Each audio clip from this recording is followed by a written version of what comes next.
Se desejas fazer o bem a uma criança, torne-a feliz. Lembre-se, o sorriso feliz de uma criança é a melodia mais bela e doce do mundo. Bom dia, amiguinhos do meu coração. Já estamos de volta para mais um programa. Hoje, dia 29 de junho de 2024. Ai, o mês está já a terminar. Que pena, o nosso mês maravilhoso, o mês de junho. Mas dizer que o Dia das Crianças são todos os meses. Então, vamos relaxar. Não importa, ou não é porque hoje é acredito, o penúltimo dia do mês de junho que vamos ficar tristes, não é? Então, se juntem a nós para mais um programa, o nosso maravilhoso programa, o Cantinho da Boneca Africana. Passarinho perguntou a borboleta. E a rádio vocês já sabem, não é? A melhor rádio, 96.8 Platina FM. E como a vossa amiguinha não caminha só, na técnica temos o Titi Oni Samuel, na produção Titi Rosa de Souza e na coordenação também a mesma Titi. No streaming temos o Titi Gilson e no microfone a vossa amiguinha de sempre, a Boneca Africana. Cumprimentar a todo mundo que nos acompanha através do Facebook, do YouTube da Platina Line. Bom dia a todos internautas. Não saiam daí, continuem em nossa companhia para acompanhar então tudo que nós trouxemos para esse dia. Boneca africana. Oi, Tisso. Boneca, tive um sonho. Sério? Sim, sonhei que estava no oceano. Uau, que bom. Mas não percebo porquê. Deixa comigo. Este sonho é porque estavas na onda da imaginação, acompanhada da melhor água. Melhor água? Como assim? Sim, Tisso. A água Atlantes. Água com qualidade e segurança nos ajuda a ficar mais fortes e mais saudáveis. Água Atlantes, onda de frescura. Alegria aqui, alegria aí. Dizer que ao longo do programa podem ligar para nós a partir do nosso contacto 944 50 79 70 ou também deixar mensagens de beijinhos ou caso tenham alguma pergunta para a nossa convidada de hoje nas nossas páginas no Facebook Platina FM, Platina Line e nas redes sociais da vossa amiguinha no Facebook Nádia Aragão Boneca Africana e no Instagram Boneca Africana Banda Desenhada. De alegrias somos nós que coloremos esse mundo. Somos nós que distribuímos alegria. Somos nós. Pronto. E para hoje o nosso tema é transtorno dissociativo de personalidade. Assim está correto. Transtorno dissociativo de personalidade. E a nossa Titi, que vem falar deste tema, ela já cá esteve, é a Titi Marinete Neto, ela que é psicóloga escolar e vai então nos explicar um pouquinho a respeito desse tema. Titi, bom dia, seja bem-vinda mais uma vez ao Cantinho. Bom dia, muito obrigada. Mais uma vez, né? Mais uma vez, vamos a isso. Pois é. Trouxemos então esse tema, a primeira vez que cá esteve, enquanto estávamos a falar, surgiu então a ideia de falarmos deste tema que eu cheguei a dizer que era comportamentos dispares. Exatamente, era isto. Então gostava que começasse por nos dizer o que é transtorno dissociativo de personalidade. Ok, vamos lá primeiro começar por, na verdade o nome é transtorno dissociativo de identidade, não é? Que está relacionado aos transtornos de personalidade. Vamos começar aqui por definir o que é identidade primeiro. Ok. Identidade é um conjunto de características que identificam um indivíduo fazendo-se reconhecer como único, uma pessoa única. O transtorno dissociativo de identidade ocorre quando várias outras identidades atuam alternadamente na vida deste indivíduo. Anteriormente, esse transtorno era chamado de transtorno de duas ou múltiplas personalidades. Daí o termo que as pessoas estão sempre a dizer, o fulano, a fulana tem dupla personalidade. É mais ou menos isto. Pois, por acaso foi o que eu disse da outra vez, dupla personalidade. Nós ouvimos constantemente pessoas a dizer, principalmente os estudantes, não é? Às vezes os pais, ou melhor, em casa têm um comportamento e na escola têm outro comportamento. E estão sempre a dizer, o meu filho tem dupla personalidade, o comportamento.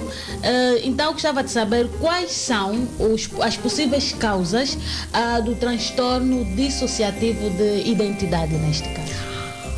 As principais causas do transtorno dissociativo de identidade estão ligadas a vivências muito sofridas durante a infância. Pessoas que passaram por situações extremamente estressantes, difíceis durante a infância, tendem na vida adulta a acarretar consigo feridas que posteriormente podem vir a desenvolver esses transtornos. Crianças que foram violentadas sexualmente, fisicamente, que foram abandonadas pelos pais, que passaram em lares adotivos muito sofridos. Eu não sei como é que funciona aqui o sistema de adoção em Angola, mas em outros países existem famílias que recebem uma determinada criança para educar, não é? E acabam maltratando mais do que educar. E essas vivências fazem com que a criança crie um bloqueio emocional para se prevenir da dor. E só que esse bloqueio é feito de forma errada, não é? E posteriormente é como se essa criança tivesse a criar um alter ego que na vida adulta ela vai tendo esses flashes, né, de mudança de identidade frequentes ou às vezes muito razoáveis, porque passou por situações muito difíceis e houve essa necessidade dela trabalhar o cérebro e se proteger dessas dores, dessas vivências, não é? Então, substâncias psicoativas também estão na base desse transtorno.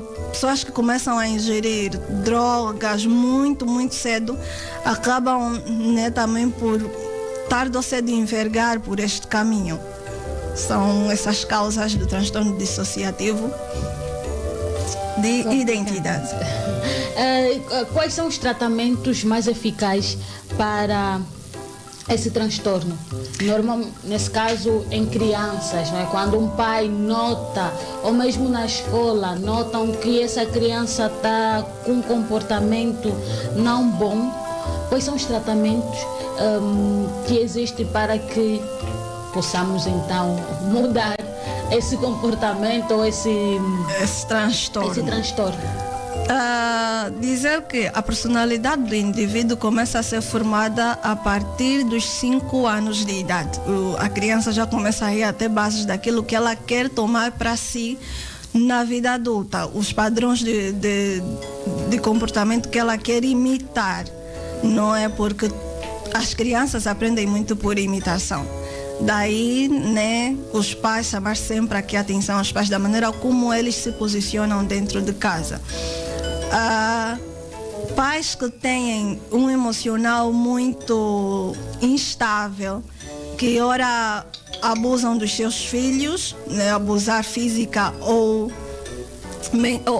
vamos dizer física ou mentalmente, depois tendem a acariciar os filhos e os filhos ficam sem perceber, mas o meu pai gosta ou não de mim, porque eu fiz uma coisa de errado, ele bateu-me de forma brutal, mas agora ele vem tentar explicar, não, mas eu te bati porque não fizeste a coisa certa, mas fazer a coisa certa, mas não precisava bater. Essas coisas tendem a fazer com que a criança tenha um emocional muito abalado. Então a melhor forma de tratamento é mesmo terapias.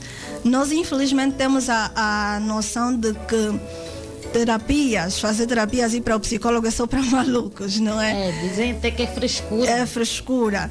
E não é frescura. Essa é a melhor forma de lidar com essas coisas, porque a partir dos 5, 6 anos que a criança já consegue se perceber como pessoa, essa criança já tem emoções, já tem medo, já começa ali a ter as suas próprias pegadas, não é? Daquilo que ela quer ter para a vida adulta. Então é necessário ouvirmos essas crianças, ouvirmos as nossas crianças, e muitas das vezes isso não acontece. Nós criamos os nossos filhos mais à base de medo, né? Elas têm muito medo em falar daquilo que elas realmente sentem, de vivências que aconteceram na escola. Às vezes um professor maltratou. É extremamente complicado e difícil de uma criança chegar e falar com os pais que foi assediada, porque acabamos... Agora até eu já consigo ver uma certa melhoria neste aspecto, porque anteriormente o que o professor diz é lei. Está tudo certo. Se o professor passar a mão no peito, na barriga, é professor, é lei, está tudo certo. Mas agora já começa a ter um bocadinho de mais visão, um bocadinho de mais abertura acerca disso. Então é necessário ouvirmos as nossas crianças, porque elas passam a maior parte do tempo fora do seio familiar. Então nós temos que ouvir e saber o que elas sentem. Ter essas conversas difíceis com elas, onde é que está a doer, onde é que tocaram que ela não gostou, se alguém falou alguma coisa que ela não gostou, se alguém bateu, não é? Para proteger as emoções dessas crianças. E a melhor forma de evitar-se essa alternância de identidade é mesmo terapia. Ok. Mas olhando para a terapia, verdade seja dita que na nossa sociedade ainda 70%, 80%, posso assim dizer, da população não tem condições. E nós sabemos que para fazer terapia é muito caro. Exatamente. Né?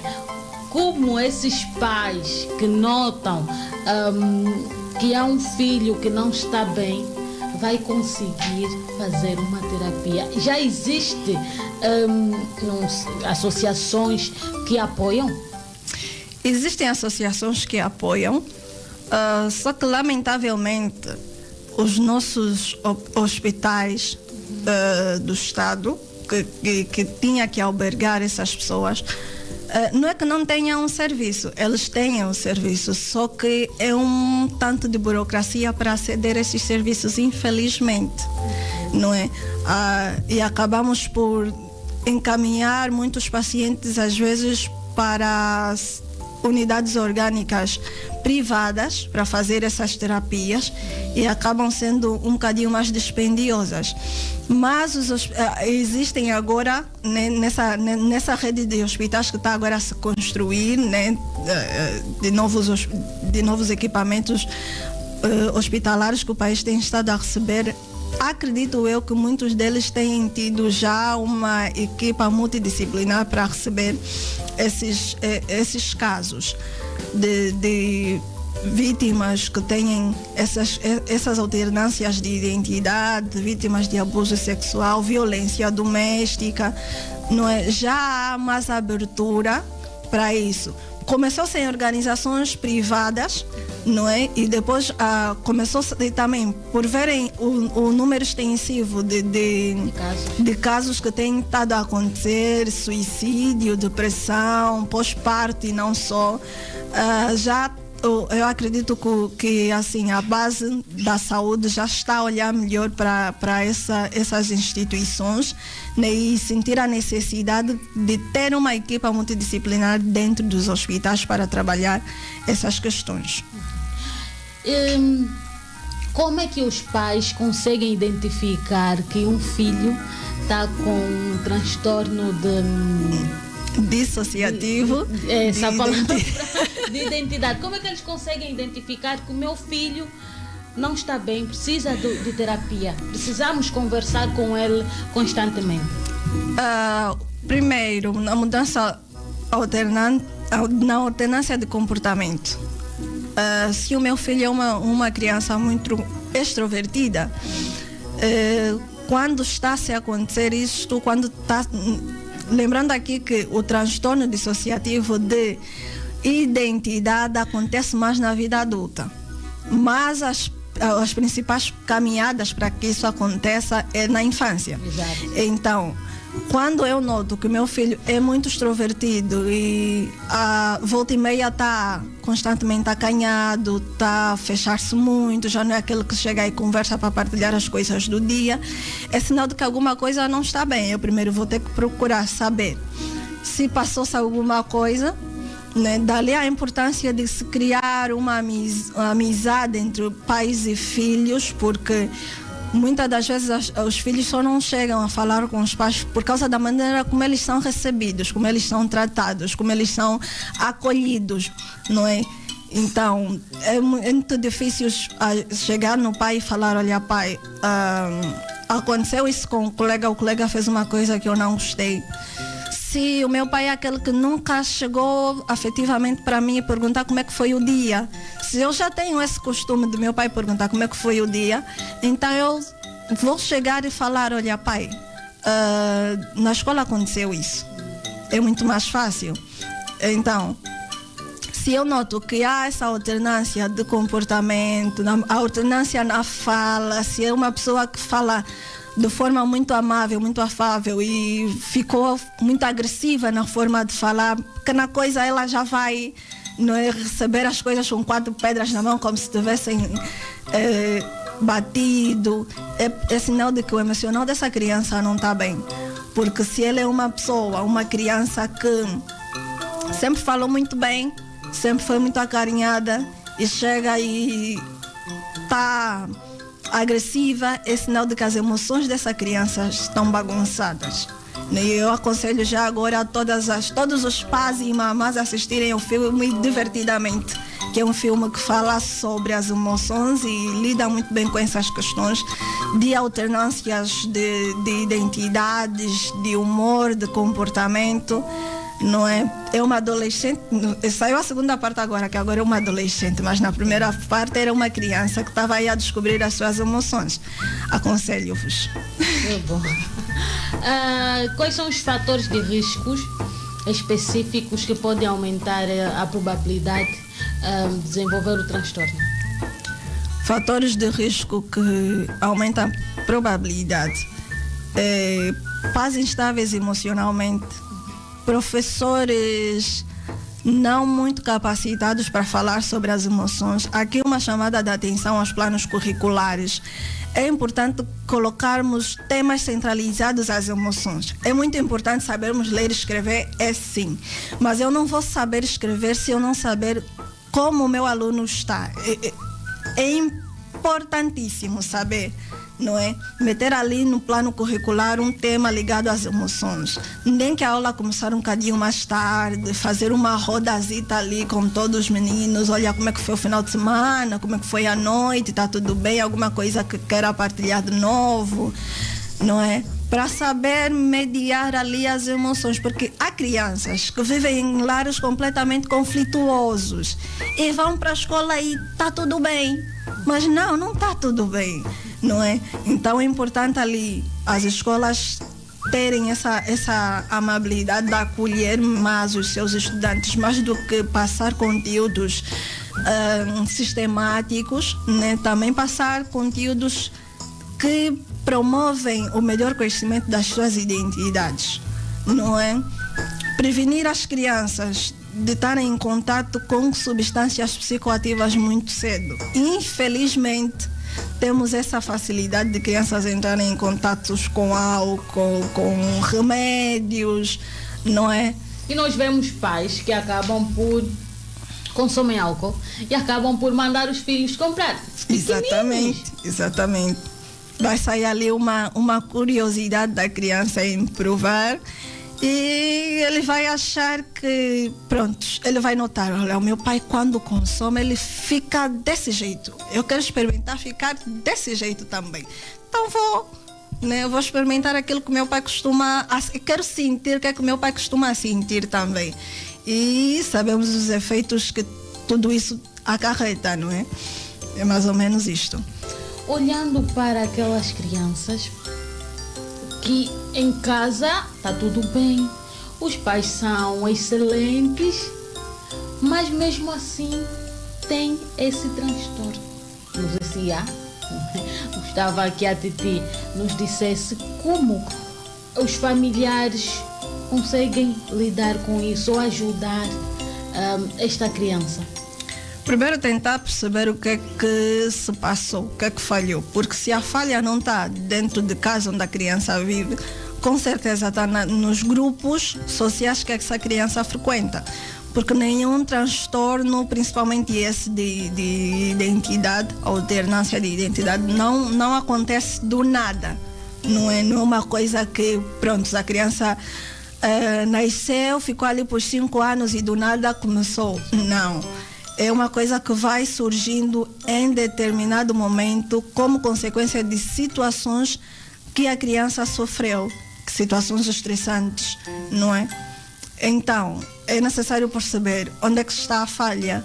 Se não está aqui dentro de casa, com certeza está dentro de um grupo social que a criança frequenta, a escola, a igreja, casa dos tios, casa dos avós. Se está a passar-se alguma coisa dentro desses grupos, dentre os amigos, não é? Para perceber se há alguma coisa da normal que altera o comportamento dessa criança. É muito importante ter em vista a maneira como essa criança reage aos toques das outras pessoas, não é? Se ela é uma pessoa que gostava muito, uma criança que gostava muito de dar abraços, se deixou de dar abraços, se era uma criança que falava calmamente, que agora está a falar de forma agressiva, se era uma criança que gostava de escutar músicas infantis, agora passou a escutar coisas muito mais adultas, não é? O que ela assiste também, porque muitas das coisas que nós acarretamos em termos comportamentais é fruto daquilo que nós assistimos, daquilo que nós consumimos, em termos de industrialização, né, daquilo que é o entretenimento que nos apresentam agora, não é? É importante ter em conta tudo isso. Identificando o que está a acontecer, se já sabemos que não é dentro de casa, identificando o grupo onde isso está a acontecer, procurar mecanismos e a ajuda necessária para fazer com que essa criança tenha a devida ajuda, não é? Tenha a devida ajuda para conseguir sair disso. Quanto mais cedo começarmos, melhor são os resultados. Criança começando, o tratamento de criança vai ser de forma preventiva, para futuramente não ter essas alternâncias de identidade. E futuramente é uma coisa muito séria mesmo, que não é, acontecem lapsos de memória, amnésias, a identidade alternada não consegue lembrar o que é que a outra identidade fez. É como se tivesse, né, uma outra pessoa dentro do corpo da mesma pessoa. Então são coisas mesmo muito difíceis, são situações muito difíceis de lidar. Então, uma vez identificado o grupo, é separar esta criança deste grupo e fazer com que ela receba a ajuda necessária de imediato. Eu estou aqui a refletir com relação ao que acabou de dizer. E há uma situação quando aparecem tios, e nós temos famílias que gostam de, no final de semana, organizar um almoço, gostamos de festa. O angolano gosta. A roda do samba. E muitas das vezes surge tios em casa e os pais acabam por obrigar os filhos a dar beijinho, abraços. E muitas das vezes os filhos não querem. Mas os pais obrigam que os filhos devem fazer isso. Olhando para esta situação, Titi, o que é que tem a dizer aos nossos pais? Porque é bem verdade, desculpa, que muitos tios têm más intenções. Exatamente. Tios, primos, e na nossa sociedade é muito recorrente essa situação. Não obriguem. Primeiro, não obriguem. não devemos obrigar ninguém a gostar da outra pessoa. Respeitar, sim, olha, ele é o tio fulano, quando vira que tens que saudar, independentemente se quiseres dar ou não beijinho, mas cumprimenta, dar ali a devida saudação, para manter a harmonia no ambiente. Mas não obriguem a dar beijos, a dar abraço, porque a criança não se sente confortável. E ela sabe porque é que não se sente confortável. Pois, embora às vezes ainda não conseguiu falar porque é que não se sente confortável, mas ali já é uma chamada de atenção, né? Se temos que fazer mesmo essa comparação. Veio o tio João, ela deu abraço, correu, e veio a tia Antônia e ela ficou no seu cantinho. O que é que está a se passar ali? Tem algum motivo. Se ela é uma criança que dá abraço a todo mundo, ok, boa. Mas se ela seleciona a quem vai dar abraço, isso já é um motivo ali de estarmos em alerta. Não obriguem os vossos filhos a expressar emoções, afetos que eles não sentem. Porque isso tem mesmo que fluir naturalmente. Ensinar a respeitar, boa. Mas obrigar a sentir alguma coisa, isso tem que ser mesmo naturalmente. Olhando agora para os desafios que vocês enquanto profissionais enfrentam.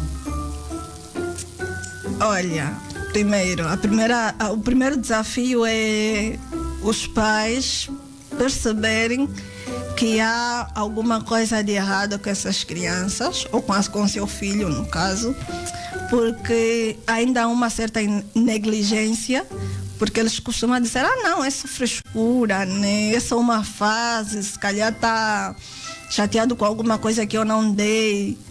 Então, ali há essa disparidade de interesses, conflitos de interesse entre procurar ou não a ajuda. Porque muitas das vezes o pai já identificou que o filho não está bem. Mas o facto de temos esse tabu de que procurar psicólogo são só para malucos, é frescura, a criança está a fazer birra, acaba por fazer com que a devida assistência seja muito tardia, não é? E isso complica muito mais aquilo que devia ser os resultados de imediato. As crianças, começar o processo de terapia em crianças é a melhor opção, porque o cérebro da criança ainda tem aquela neuroplasticidade de fazer com que as células e os neurônios bloqueiem informações que possam fazer mal posteriormente à vida adulta, fazer com que se tenha mecanismos novos de aprendizagem, o cérebro ainda está ali muito fresquinho, não é? Então é sempre a melhor opção levar a criança já desde que notamos que há alguma alteração de comportamento, porque nós conhecemos os nossos filhos, sabemos como é que eles se comportam em determinadas situações, como é que eles reagem. Não é? Então, se notarmos que já há alguma coisa de errado ali, alguma coisa de estranha, vamos mesmo procurar ajuda. Que vamos deixar essa mentalidade de que procurar psicólogo é só para malucos. Todos nós precisamos de psicólogo. Eu preciso de psicólogo, não é? Porque as nossas vivências são muito corridas e às vezes não conseguimos lidar devidamente com as nossas emoções. E pais há que querem transferir nos filhos as feridas que eles tiveram na infância. Não é? Se eu não recebi devido afeto do meu pai, eu também não vou dar, eu também vou ser distante dos meus filhos. Não é? Isso é completamente errado. Nós não devemos, como é que eu posso dizer aqui?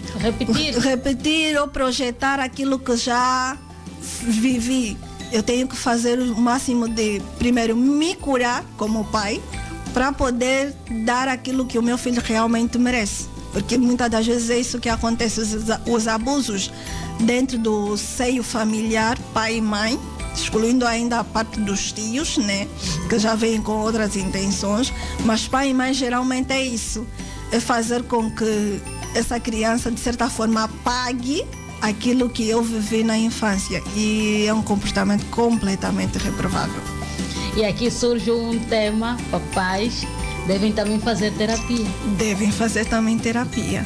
Quando já descobrimos que alguma coisa no nosso seio familiar não vai bem, seja com os nossos filhos, ou com a esposa, ou com o marido, a casa em si deve fazer terapia. Porque quando a pessoa está a passar por um processo de terapia, há uma determinada mudança em comportamento, que ela quer que as outras pessoas também vivam essas mudanças. Então, só vai correr bem se todos participarem. Pode não ser sempre, mas uma vez ou outra vai lá também. E também para tirar essa mentalidade, né, de que fazer terapia é só para pessoas que estão completamente fora do seu juízo normal, não é? E fazer terapia é tão bom. Já imaginou chegar em uma pessoa estranha, contar todos os teus problemas, depois ir embora? Tu te sentes tão leve. Porque ali não é julgamento, não é nada. Não é uma pessoa que tu conheces, que tens uma finalidade, que tu, olha, se eu contar isso para fulano, ela vai contar para ciclano, vai contar. Não, é um profissional completamente neutro. Então tu chegas ali, descarregas tudo que estás a sentir e depois vais embora. É um alívio para a alma, olha. Ótimo. Titi, tem mais algumas considerações? Estamos mesmo já na reta final do nosso tema e vou deixar também os beijos.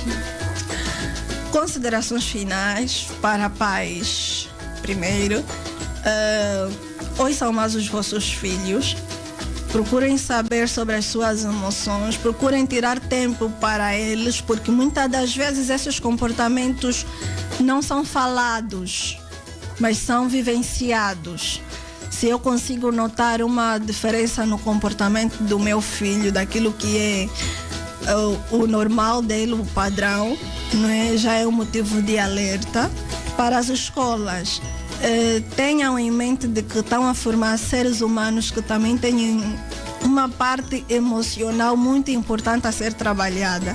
Então é importante colocar temas e abordagens como as emoções, abordar se tem ou não um familiar que ele gosta ou menos gosta, onde é que ele prefere passar as férias, tudo isso está dentro do campo das emoções, de formas muito lúdicas, porque estamos a lidar com crianças, não é?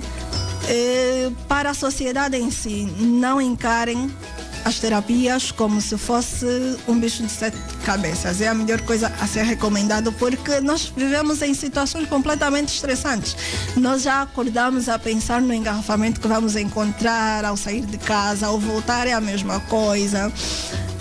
Já estamos aí completamente fartos, entre aspas, daquilo que tem estado a acontecer ao nosso redor. Então é importante, né, termos consciência de que ir ao psicólogo, levar os nossos filhos ao psicólogo, é a melhor forma de termos cidadãos saudáveis, física e mentalmente. Já diz o ditado, mente sã, corpo são. E os beijinhos? Beijinhos para os meus amigos, para os meus familiares. Obrigada pelo carinho, pelo apoio, pelas minhas criancinhas, os meus filhotes. E muito obrigada por tudo. Obrigada a nós por... Obrigada eu, Nádia, pelo convite. Mais uma vez poder partilhar os seus conhecimentos enquanto psicóloga escolar, para os nossos pais lá em casa poderem saber ainda mais com relação a esse tema. E esperamos poder tê-la mais vezes. Eu também espero.